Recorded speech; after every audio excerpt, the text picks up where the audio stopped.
I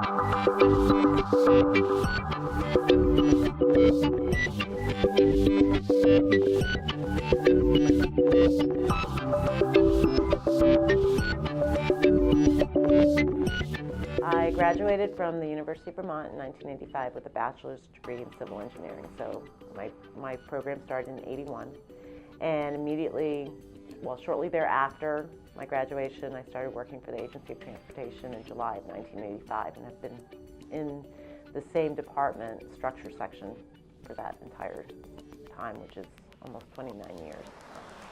I got my start in engineering long before college. I would say, as most engineers do, I was attracted to math and science. As a young person, I always liked to figure out how things work, why they work.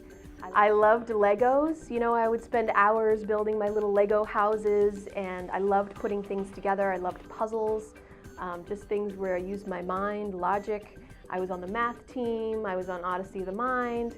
I did a lot of those types of extracurricular activities in high school. It was just always something that attracted me. Okay. The work environment when I first began in the structure section,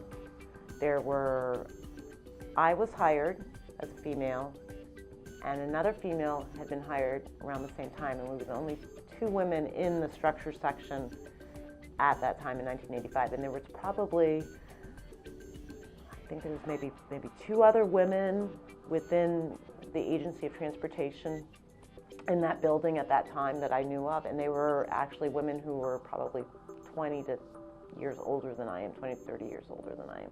So the environment was very different, it was very unique, but I never felt uncomfortable in that environment. It was a great place to work at the time. I encourage all people, whether you're a woman or a man or whatever the case may be, I mean, I'm always about pushing the limits. That's how I am. I never back down from anything.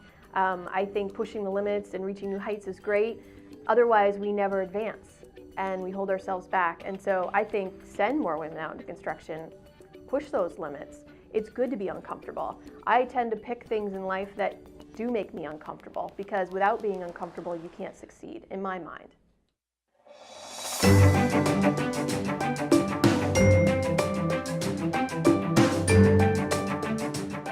I was very honored, very excited. It's a reflection of what I've accomplished in my career. It's typically the Engineer of the Year award, you think it's someone who's like, 60 or 70, and it's typically a male. And so for me, it was just an exciting reward for all my hard work.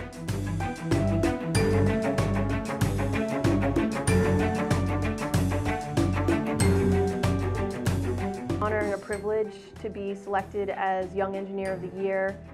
I was overwhelmed when I found out, because there's so many wonderful engineers in Vermont, and I work with brilliant and great engineers every single day.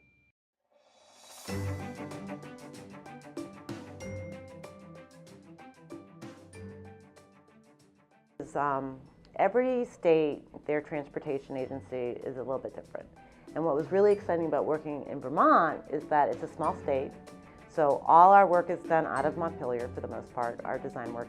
And I was able to, in the structures environment, I was able to do not just design bridges, but design the roadways, design erosion control, do every aspect of developing a project from start to finish. And that's exciting, because for each project it's a little bit different, so you're learning. So your career, as over that 30 years, I've had a taste of just about everything bridge-related and roadway related that you could possibly ask for.